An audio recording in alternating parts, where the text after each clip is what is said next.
కరూరుకు సంబంధించినటువంటి road show ఏదైతే ఉన్నదో దానికి సంబంధించి ఎక్స్పెక్టేషన్ ఎంత ఉందా అంటే 10,000 మంది అటెండ్ అవుతారు అనే ఒక ఆలోచన ఉండే.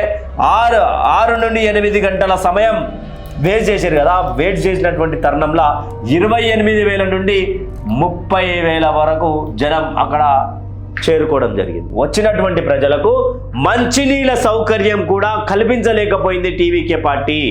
విజయ్ సినిమాలలో గొప్పలు చెప్పుడు, సినిమాలలో మాటలు చెప్పుడు కాదయ్యా, ఈడ నీ కోసం వచ్చినటువంటి ప్రజల కోసం మంచినీళ్ళు కూడా సౌకర్యం కూడా కల్పించలేకపోయింది. ఆ రోజు తొక్కిసలాటలో చిన్నపిల్లలు, పెద్దోళ్ళు, మహిళలు, గర్భిణులు, గర్భవతికి సంబంధించినటువంటి భర్తలు చనిపోతే విజయ్ ఏం చేసినట్టే స్పెషల్ ఫ్లైట్లో చెన్నై వెళ్ళిపోయింది.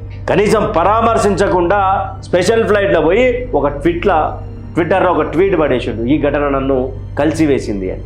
ఈ ఘటన నన్ను కలిసివేసిందని చెప్పిండు. ఎంత బాధాకరమైనటువంటి విషయం. ఈయన రాజకీయ నాయకుడు ఎట్లా అయిందో మరి మీ కామెంట్ రూపంలో.